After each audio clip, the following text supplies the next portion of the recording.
सुखता नस त पिया द तनी रस न त जाम हो जाई।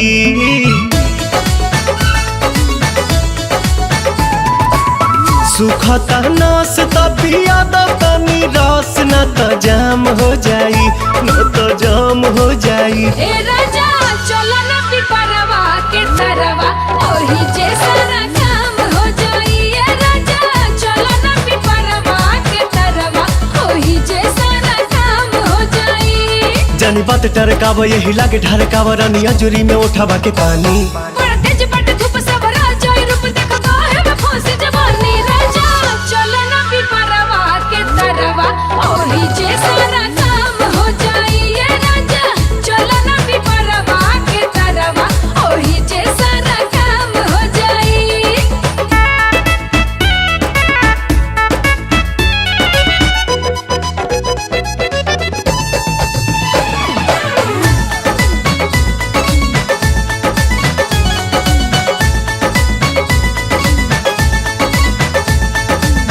ओढ़ा के ओढ़निया तू काटे दना चनिया, तुहरो के आई मजा आए हो मोरे धनिया। ओढ़ा के ओढ़निया तू काटे दना चनिया, तुहरो के आई मजा आए हो मोरे धनिया। नशा में नतीजा कुल बिगाड़ देबो हो, सारा इज्जत के बेइज्जत में लसार देबो हो।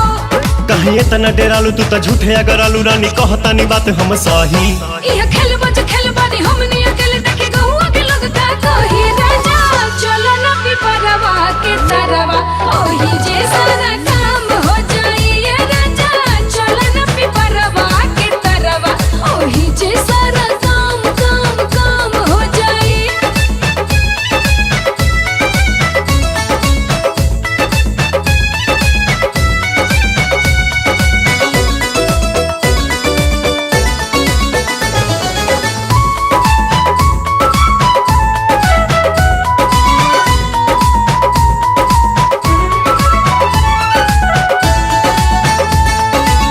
गाल धके मस कब तबे जाके घस कब, सपना में देखल चीज सोझावा से चस कब। गाल धके मस कब तबे जाके घस कब, सपना में देखल चीज सोझावा से चस मोरे कब। सोना मोरे हीरा तू तो बड़ा पागल आइल, लागे मोना मोना बात कुली खोला तू फाइल। बाटे खड़ा दोपहर मन मारता लहर रानी मनवा के कैसे मनाही। छोड़ जाए दाई जान चल खइलो न मन अब कइलो न जाता नहीं। राजा चलो ना पिपरवा के तरवा ओही जे सारा